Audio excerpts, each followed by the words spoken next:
Hey fam, and we back for another easy weeknight dinner. Tonight we're gonna make shepherd's pie, but not with the regular ground beef. This is some chicken breast here that we ground up. We had made some homemade chicken nuggets, and this was the rest of it left over that we didn't use. So why not go ahead and use this up and make another type of dish that is a classic, but in a different way. Now, I already started prepping everything. This is some mixed vegetables that's back here on the stove. And then here's some mashed potatoes that I got sitting to the side as well. So I didn't show y'all how to make the mixed vegetables and the mashed potatoes because, you know, you pretty much can make that your own way, especially if you got your own recipe that you normally use. So we just gonna show y'all how to put it together, which is real simple, like 1, 2, 3. First, you gotta go ahead and prep your oven to 350. All right, so let's go ahead and add the chicken. Now, for this chicken, like I said, this was just some chicken breast that we had bought, some whole chicken breast, and just put it in the food processor and blended it down just like this. Now, this has already been seasoned because when we made the chicken nuggets, we went on ahead and seasoned this up. So it was so much that we had made, we still had all this meat left. And I was like, you know what, I'm tired. We can figure out something else to do with this. And that's what we're doing right now. Alright, so I just added a little bit of grease to the pan just to get the chicken ground up a little bit faster. So this is what it's looking like so far. Y'all see that?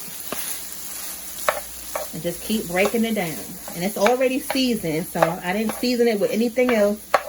Just making this makes me want a dang on chicken cheese steak that you normally order from the carryout with some cheese and some peppers and some onions on that nice toasted bread. Whew.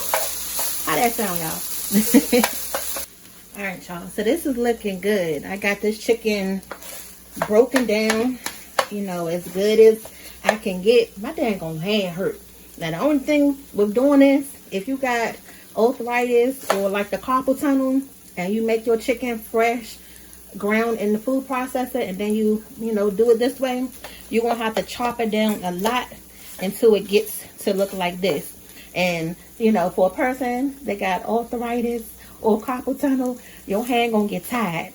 Because my hand hurt right now, and I don't have neither one, but sometimes, you know, you do get that little tightness.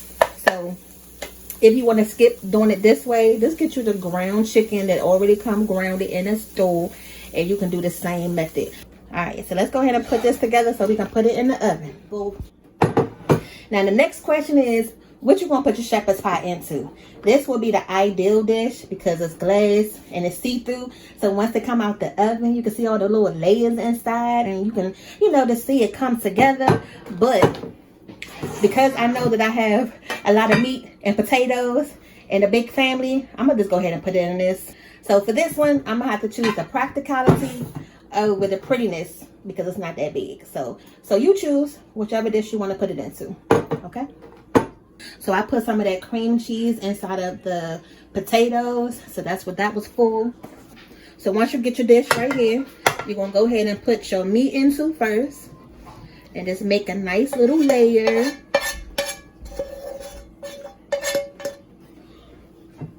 Yeah, see that? Let me bring you closer. Let me bring you a little closer.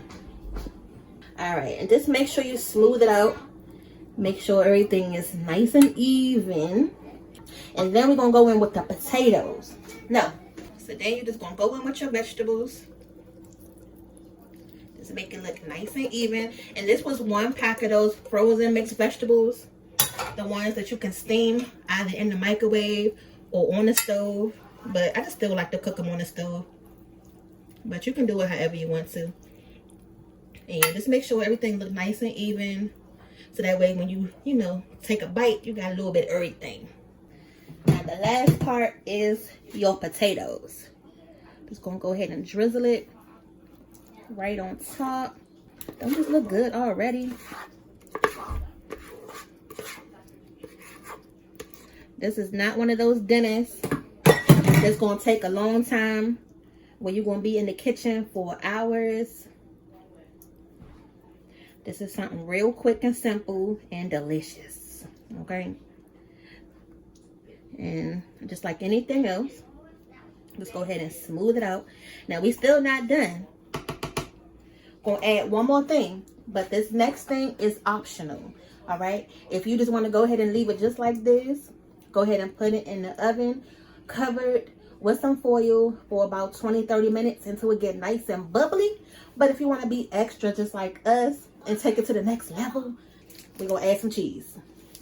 This is some Colby Jack cheese, and as you can see, it's the sliced cheese right off the refrigerator. So all I'm gonna do, I told y'all, this is a nice easy weeknight dinner. Just go ahead and put those pieces of cheese right over top, and it's gonna melt. And look, that was just enough. I had just enough daggone pieces of cheese, okay? Look, this dish was meant for us to make tonight. Bam. How hard was that? We're gonna go ahead and cover this with some foil and put it in the oven. To top it, to finish it, just gonna sprinkle it with some parsley, and that's it. Go ahead and cover this up. And this is not something that we make regularly. I think we probably made this a couple of times in the house. So this is a nice switch up for us to eat something different. Y'all know how that go. You get tired of eating the same thing over and over again. All right, so we're gonna put this in the oven for 30 minutes. And then for the last 10 minutes, I'm gonna take the full off, broil the top so it can get nice and golden brown. And it's gonna look just like this, y'all. Stay tuned. All right, y'all. So 40 minutes later, and it looked just like this. Now, if you want your cheese more coated, you can use some shredded cheese or just lay another layer of cheese right there in the middle. But we about to go ahead and dig in while it's still hot and ready. So let's go on this side right here. Ooh. Look at that. Gonna get nice cheese. Uh-oh. All right, you guys. So here goes the finished product. Our shepherd's pie with chicken. Ooh. It's so hot, y'all. We're gonna go ahead and eat. Hopefully you like this recipe. Until next time, make sure you guys go ahead and like, share, subscribe, and head on over to our new channel, our clips channel, with shorter videos just like this. See y'all later.